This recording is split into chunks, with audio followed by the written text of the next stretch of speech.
যাচ্ছি কালীঘাট অভিযান। সেই কালীঘাট অভিযান আমরা 6 তারিখ দেখেছিলাম, কিন্তু আমরা জমায়েত স্থান এবং রুট ম্যাপ আমরা বলেছিলাম পরে জানাবো। তো আজকে আমরা কিছুজন গিয়েছিলাম রুট দেখতে, কোন জায়গায় আমরা জমায়েত হব এবং কোন রুটে যাব।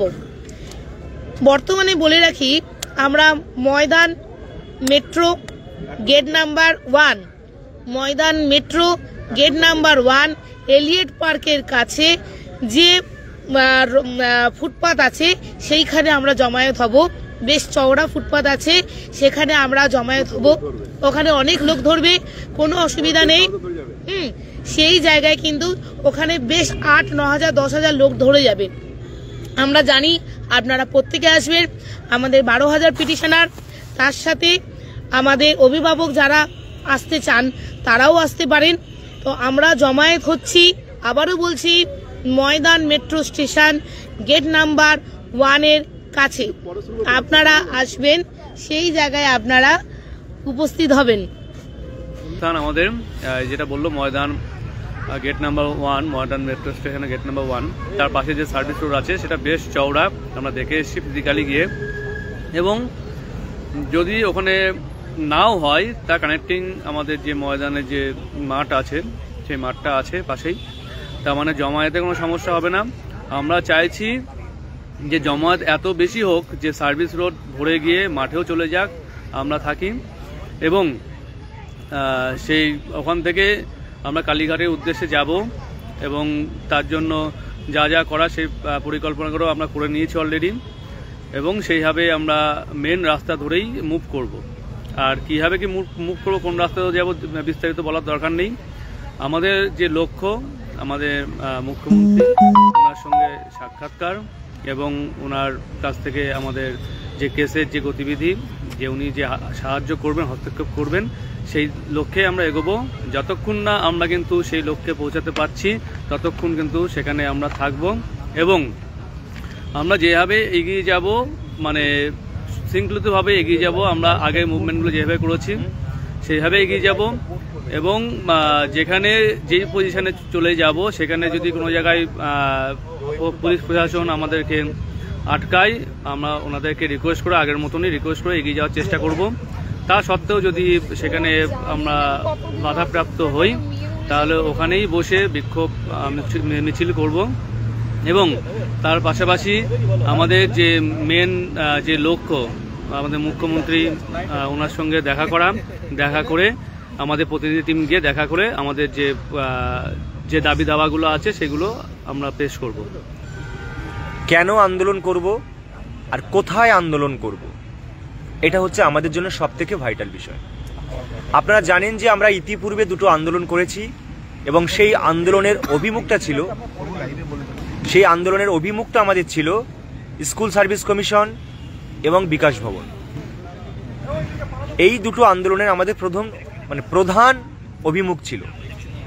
কারণ আমরা জানি যে 22/4/2024 যে প্যানেল ক্যান্সেল হয়েছিল, সেই ক্যান্সেল হবার পরেই আমাদের নিয়োগকর্তা 12 গভর্নিং বডি স্কুল সার্ভিস কমিশনে যাওয়াটা আমাদের কাছে অতি প্রয়োজনীয় ছিল। আমরা সেখানে গিয়েছিলাম। তারপরে 7ই মে 2024 চন্দ্রচূড়ের বেঞ্চে হিয়ারিং হয়েছে। সেই হিয়ারিং হওয়ার পর আমরা আবার আন্দোলন করেছি। আমাদের আন্দোলন অভিমুখ ছিল বিকাশ ভবন। কারণ কি, প্রত্যেকটা আন্দোলনের জায়গা, প্রত্যেকটা আন্দোলনের অফিস, তার একটা যৌক্তিকতা বা যুক্তি আছে। এসএসসিতে গিয়েছিলাম এই কারণেই যে এসএসসি আমাদের নিয়োগকর্তা, তাকে প্রথম তথ্য দিয়ে কোর্টকে প্রোভাইড করতে হবে এমনভাবে যে আমরা দুর্নীতিগ্রস্ত নই। তারপর যখন হিয়ারিংয়ে দেখলাম যে সরকারি লয়ার একেবারেই অ্যাপ্রোপ্রিয়েট নয়, সে সঠিক তথ্য দিতে পারছে না, তার ভার্ডিক্ট শুনে মনে হচ্ছে 3 জনের কোথাও রিডিং পড়ে যাচ্ছে। আমাদের আন্দোলনের অভিমুখ ছিল বিকাশ ভবন। পরবর্তীতে আমরা আবার কমিশনে গিয়েছি, কারণ অনেক কিছু প্রশ্নের উত্তর সুপ্রিম কোর্ট থেকে আমাদের মিলছিল না। আমরা আবার কমিশনে গিয়েছি, কিন্তু এবার আমাদের আন্দোলন অভিমুখটা পরিবর্তন করে করতে হলো কালীঘাট অভিযান। আপনারা বুঝতেই পাচ্ছেন, আগামী 10ই ফেব্রুয়ারি আমাদের জীবনের অন্যতম একটা গুরুত্বপূর্ণ হিয়ারিং হতে চলেছে। আমি জানি না যে এই হিয়ারিংটাই আমাদের জীবনের শেষ হিয়ারিং কিনা সুপ্রিম কোর্টে, হয়তো আর বড়জোর আর একটা হিয়ারিং হতে পারে। অবশ্য বিচারপতি একটা ইনস্ট্রাকশন দিয়েই রেখেছেন যে আপনারা সবাই কনক্লুড করুন, সবাই আপনারা শুনেছেন। তো যদি সেটা হয় তাহলে 10 তারিখ লাস্ট হিয়ারিং, আর যদি না হয় তাহলে পরবর্তীতে আর একটা হিয়ারিং হতে পারে। রিজয়েন্ডার পার্টে হয়তো আমাদের পক্ষ থেকে বলার একটা সুযোগ আমাদের আসবে। এইবার প্রশ্ন হচ্ছে কেন আমরা কমিশন বা বিকাশ ভবনে না গিয়ে আমরা কালীঘাট অভিযান করছি। এটা কিন্তু খুব গুরুত্বপূর্ণ বিষয়। আমরা ইতিপূর্বে প্রত্যেকটা অফিসে গিয়ে দেখতে পেয়েছি যে এই অফিসগুলো অনেকটাই নিয়ন্ত্রিত হয় একেবারে উচ্চ লেভেল থেকে। তাই মাননীয় মুখ্যমন্ত্রী আমাদের দিদি, যাকে আমরা সম্বোধন করি, ওনার কাছে যাওয়ার প্রয়োজনীয়তা বিশেষভাবে দরকার। আমরা দেখতে পেয়েছি এই দিন হিয়ারিংগুলোয় ওএমআর নিয়ে নানা রকমের কথা উঠেছে, তার অথেন্টিসিটি নিয়ে, গেজেট ভায়োলেশন নিয়ে, ratio violation, expiry of panel, নাইসা টেন্ডার, আর কেউ ইলিগেল আছে কিনা, মানে ইলিগ্যালিটির সংখ্যাটা আর বাড়তি কেউ আছে কিনা, এটা বিকাশবাবু বারবার প্রশ্ন করছেন। এবং সব থেকে ভয়ঙ্কর কথা বলেছেন বিকাশবাবু, সেটা হচ্ছে রি-এক্সামিনেশন। আপনারা প্রস্তুত? কখনোই আমরা প্রস্তুত হতে পারি যে 2016 সালে আমরা পরীক্ষা দিয়েছি, আর 2025 সাল আফটার 10 ইয়ার্স পরে আবার সবাইকে বলছেন নতুন করে পরীক্ষায় বসতে হবে। আপনারা ভাবুন তো, একটি টাকাও ঘুষ না দিয়ে, দুর্নীতির কোনো অভিযোগে অভিযুক্ত না হয়েও 10 বছর পরে আমি পরীক্ষা দিলে আমি আবার চাকরি পেতে পারি, এর কোনো নিশ্চয়তা আছে? গাইনি প্রবলেমের জন্য অনেক ম্যাডামরা নানা রকম সমস্যা থাকতে পারেন, অনেক স্যাররা ফিজিক্যালি ভাবে অনেক অসুস্থ থাকতে পারেন, অনেকে ক্যান্সার আক্রান্ত হয়ে যেতে পারেন, অনেক অনেক অনেক পিটিশনার যারা আমার সঙ্গে আছেন যোগ্য শিক্ষক শিক্ষিকাবৃন্দের তরফ থেকে, তারা শারীরিক মানসিক উভয় দিক থেকে পিছিয়ে যাচ্ছে, অনেক কঠিন ডিজিজে তারা ভুগতে পারেন। নতুন করে পরীক্ষা, রি-এক্সামিনেশন, প্যানেল ক্যান্সেল, এগুলো ভাবনাটাই ভাবতে গেলেই আমার মনে হয় জীবনের একটা অর্ধেকটা জীবন বোধহয় সেখানে শেষ হয়ে গেল।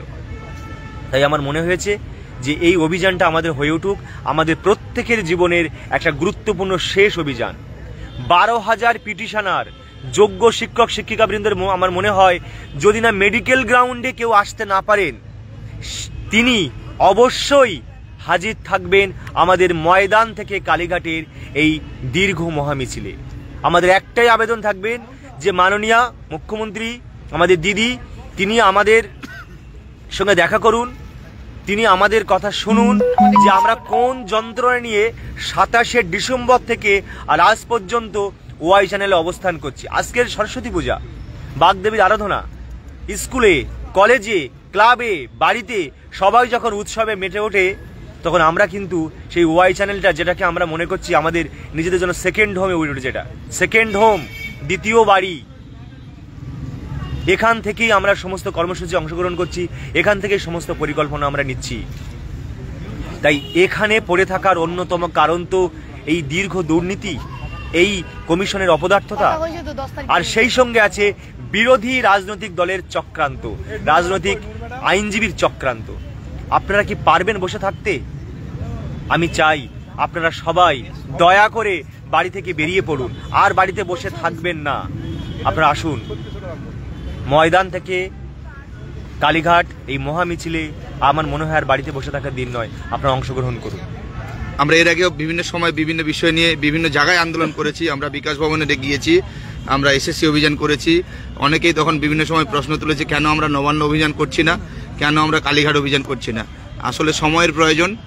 তখন যেগুলো আমাদের আশু প্রয়োজন মনে হচ্ছিল, সেই সময় যেগুলো গুরুত্বপূর্ণ বলে মনে হচ্ছিল, যেখানে যাওয়া উচিত বলে মনে হচ্ছিল, যেখানে গেলে সেই সময় অনেক কিছু জিনিসের প্রশ্নের উত্তর পাওয়া যাবে, সেই জন্য আমরা সেই সব জায়গায় তখন গিয়েছি। তো এখন আমাদের মনে হচ্ছে যে এখন আমাদের কালীঘাট অভিযান করা উচিত, বা কালীঘাটে মুখ্যমন্ত্রীর হস্তক্ষেপ করা উচিত। সেই জন্য আমরা সবাই আলোচনা করে কালীঘাট যাওয়ার সিদ্ধান্ত নিয়েছি। কিন্তু আমার একান্ত অনুরোধ, আমি আগেও বলেছি, সংখ্যা কথা বলে, সংখ্যাটা ভীষণ রকম গুরুত্বপূর্ণ। প্রশাসন আপনার সঙ্গে কেমন আচরণ করবে, পুলিশ প্রশাসন বা আমাদের রাজ্য সরকার কিভাবে কেমন আচরণ করবে আমাদের সঙ্গে, সেটা নির্ভর করবে আমরা রাস্তায় কতজন রয়েছি। আমি আপনাদের কাছে বারবার অনুরোধ করছি, এই যন্ত্রণা থেকে যদি মুক্তি চান তাহলে আর কোনো অজুহাত দিয়ে বাড়িতে বসে থাকবেন না। আপনি এবং আপনার পরিবারের লোকজনকে নিয়ে 6 তারিখের এই মহামিছিলে, কালীঘাট যাত্রায়, কালীঘাট অভিযানে সক্রিয়ভাবে এগিয়ে আসুন।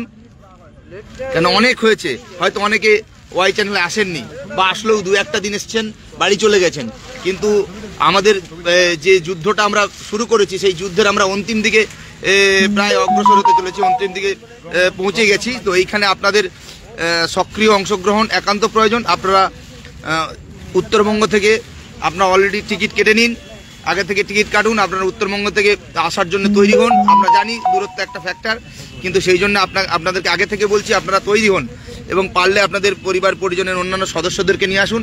আর নিকটবর্তী কাছের জেলার যেন ফুল অ্যাটেন্ডেন্স হয়, এখানে কোনো অজুহাত আর শোনা যাবে না। একান্ত যদি মেডিকেল কোনো একদম এমার্জেন্সি থাকে, তাছাড়া আপনারা সশরীরে নিজেরা উপস্থিত হবেন, বাড়ির অন্যান্য জনকে, পরিবারের অন্যান্য সদস্যদেরকে নিয়ে আপনারা আসবেন। আর বলবেন না যে সিএল নেই, মেডিকেল নেই, উমুক তুমুক, ওইসব বলে লাভ নেই। চাকরি থাকলে সিএল থাকবে, মেডিকেল থাকবে, বেতন থাকবে, নাহলে কিছু থাকবে না। সমাজে আপনি সারা বাকি জীবনটা ওই অযোগ্য টিচার হিসেবেই কাটাবেন। আপনি একটু ভাববেন। হ্যাঁ, আমরা জানি যে আপনার বিবেচনা বোধ আছে আমাদের সবারই। দিয়ে আপনারা 6 তারিখ আমরা যে স্থান নির্ধারণ করেছি, ময়দানের 1 নম্বর গেট এবং তার পার্শ্ববর্তী যে ফুটপাথ, আমরা ডিটেলস পোস্ট করে দেবো। সেই আপনারা অলরেডি, আর কোনো নয়, ওগুলো সব ইনফরমেশন পেয়ে যাবেন। শুধু নিজেকে একটু মোটিভেট করে বোঝান যে হ্যাঁ আমাকে যেতে হবে। অনেক অজুহাত আপনারা জানি, অনেক হাত আপনাদের, দুটো ছাড়াও আরও অনেক হাত আপনাদের আছে, কিন্তু আপনারা সেই হাতগুলো এখন বাদ দিন। 2টো হাতই আছে, এটা ভেবে নিয়ে আপনারা 6 তারিখ সশরীরে থাকবেন, এটা নিজেরা স্থির করে নিন। আপনাদেরকে সক্রিয় অংশগ্রহণ আশা করি এবং আমাদের ওই অভিযান সফল হবে। আমরা সম্মানের সঙ্গে আবার বিদ্যালয়ে ফিরবো, এই প্রতিজ্ঞা আমরা নিচ্ছি। এবার আমাদের যেটা দরকার, যে আমরা লাস্ট পর্যায়ে পৌঁছে গেছি, মানে এরকম একটা সিচুয়েশন যে আমরা এবার একদম সিঁড়ির শেষ ধাপে পৌঁছে গেছি। এবং অনেকেই অনেক কথা বলেছে, মোটামুটি সব কিছুই বলেছে। আমি শুধু একটাই কথা বলবো, যে 10টা লাঠি এক জায়গায় না হলে কিন্তু আমাদের এই দৃঢ়তা কিন্তু আসবে না। আমরা জানি যে আমাদের যদি সংখ্যা যেমন ম্যাটার করে, তেমন এই সংখ্যাটা কিন্তু শেষ পর্যন্ত ধরে রাখাটাও ম্যাটার করে। মানে আপনারা এলেন, একদিন যাচ্ছি, সবাই মিলে যাচ্ছি, এলেন, এসে যদি আপনারা পেছন দিক দিয়ে পালিয়ে যান বা যদি এই জমায়েতটা শেষ পর্যন্ত না ধরে রাখতে পারেন, তাহলে কিন্তু আমরা আমাদের উদ্দেশ্যে কোনোদিন সফল হব না। এটুকুই বলতে চাই যে আপনারা আসবেন, এসে এই বৃহত্তর মিছিলে অংশগ্রহণ করবেন এবং এই মিছিলের শেষ পর্যন্ত থেকে যাবেন। আমাদের দাবি পূরণ না হওয়া পর্যন্ত আমরা মাঠ ছাড়ব না। আমরা বড় জোর এটা করতে পারি যে আমরা একে অপরের কাছে বসে, মানে সমস্ত বিষয় নিয়ে আলাপ আলোচনা তো হবেই অবশ্যই, এবং হয়ে যে সিদ্ধান্তটা নেওয়া হবে সেই সিদ্ধান্ত থেকে আমরা নড়ব না। এই জিনিসটা মাথায় ঢুকিয়ে আপনারা আসবেন এবং অবশ্যই আমরা আপনাদের সঙ্গে আছি, আপনারাও আমাদের সঙ্গে থাকবেন। এইটুকুই শুধু আপনাদেরকে আমি বলতে পারি। আর অবশ্যই এখানে যারাই আছে তারা ভাবনা চিন্তা করে, বা আপনাদেরও মতামত নেওয়া হয়েছিল, এর আগেও ভোটিং হয়েছে, ভোটিং হওয়ার পরেও সমস্ত দিক দিয়ে বিচার বিবেচনা করে আমরা কালীঘাটটা স্থির করেছি। টাইম এবং প্লেস সমস্ত কিছু আপনাদের দিয়ে দেওয়া হবে। সেটা হচ্ছে স্টেট গভর্নমেন্ট একটা আইএ ফাইল করেছেন এবং সেই আইএ ফাইলটা অসঙ্গতিপূর্ণ, যেটা কমিশনের যে দেওয়া সেই ডেটার সাথে সম্পূর্ণরূপে ম্যাচ করছে না। তো স্বাভাবিকভাবেই সেই আইএ সংশোধন করার জন্য একটা উদ্যোগ নিতে হবে। আর আমরা বাধ্য হয়ে এখন আমাদের আন্দোলনটার একরকম বাধ্যই বলা যায়, কারণ আমাদের শেষ সময় এসছে, সেই সময়ে শেষ চেষ্টা আমাদেরকে করতে হবে। তাই সকলে আসুন, ওই আগামী দিনের যে আন্দোলন, সেই আন্দোলনটাকে আমরা সফল করি। কারণ আমাদের অনেক কিছু এই মুহূর্তে নেওয়ার আছে, যেটা আমাদের এখনো পর্যন্ত পেয়ে উঠছি না, সেটাকেই আদায় করতে হবে। তার জন্য মুখ্যমন্ত্রীর সাক্ষাৎটা আমাদের খুব প্রয়োজন, ভীষণই প্রয়োজন। আমরা ওয়াই চ্যানেলেও অনেক দিন ধরে এই আন্দোলন চালাচ্ছি এবং বারবার চেষ্টা করছি তার সঙ্গে দেখা করার, কিন্তু জানি না কেন আমরা ব্যর্থ হচ্ছি। একটুখানি গিয়েও একটুখানি পিছিয়ে আসতে হচ্ছে বিভিন্ন ক্ষেত্রে, কিন্তু এবার আর আমাদের উপায় নেই, আমাদের দেখা করতেই হবে। কারণ আমাদের সেই জায়গাটা এখন এসছে যে আমাদের দেখা না করলে হবে না। তাই আপনারা সকলে আসুন, এটুকুই বলবো।